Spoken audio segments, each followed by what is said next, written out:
Oops. I was just thinking inside the box. Hey, Kara, how we doing?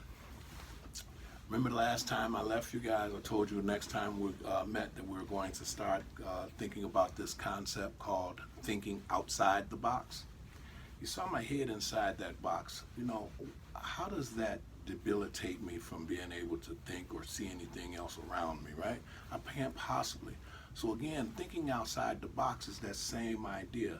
If all of my thoughts and the way I solve problems are within this one frame of mind, this thinking inside the box, the way I've always done things, I'm not going to be able to have any peripheral. I'm not going to be able to see things that are coming from this side. I'm not going to be able to see things that are coming up behind me to kind of surprise me. So how do I get into this idea and this thought of thinking outside the box, right? I've got to take that box off and start seeing the vast. Remember we talked about too, and looking with new eyes. Can't see the forest for the trees. Changing my behavior. I cannot solve my problems with the same mindset that created them. And I also told you that they all connect.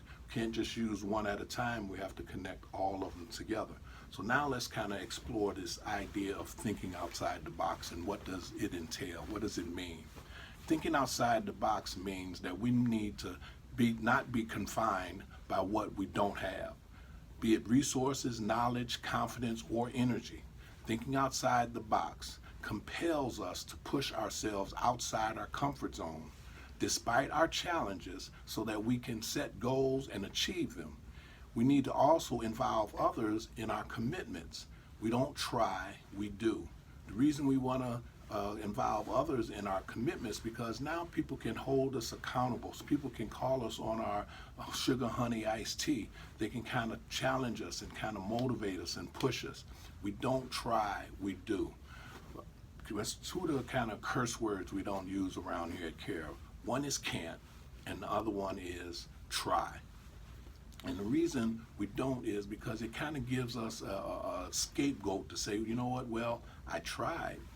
One of the most genius marketing and advertising mottos is Nike.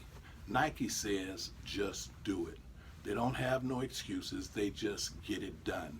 So how do we get into that mindset of when I'm facing some challenging situations to kind of think outside the box to find solutions? What if I say I want that ideal job? What if I say I want to lose weight? You know, I can't just say it and then all of a sudden it just drops out of the sky and just happens. I'm going to have to do some things, and a lot of times they don't come easy. I don't get them to happen the first time I attempt at it, right? I have to kind of be able to think of different ways, especially if I've done it before and use that same old way of thinking and thinking, well, I don't know how to solve this problem. I'm going to show you a little exercise. You know, as adults,